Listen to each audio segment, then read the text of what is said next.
Deyilənlərə görə Apple Çinin brendlərinin trendini öz smartfonlarına təqdim edəcək. Deyilənlərə görə Apple iPhone 18 Pro-da çıxan linzalardan istifadə edəcək.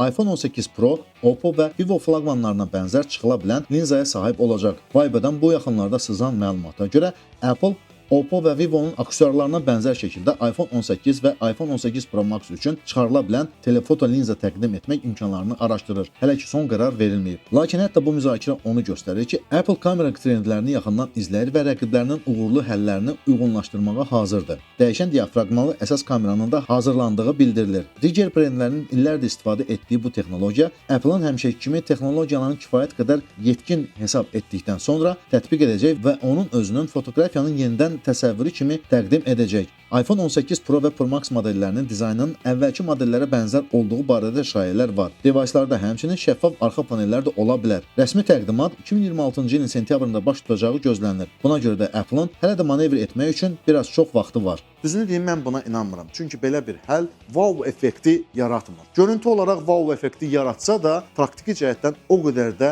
maraqlı deyil. Belə bir smartfonlar çox kütləvi istifadə olunmur. İstifadə etsələr ancaq professional fotoqraflar istifadə edir. Amma desəm ki, professional fotoqraflar professional fotoaparatlardan istifadə edirsə, belə bir Frankensteynə nə ehtiyac qalır? Əgər səhvim varsa, bu barədə kommentlərdə yazın. Düzünü deyim, bu infosantı mənə o qədər də açmadı və inanmıram ki, Apple belə bir Frankensteyni təqdim etsin. Buna mən 100% inanmıram. Yox, ona görə yox ki, mən Apple-ı sevirəm və yaxud nə isə.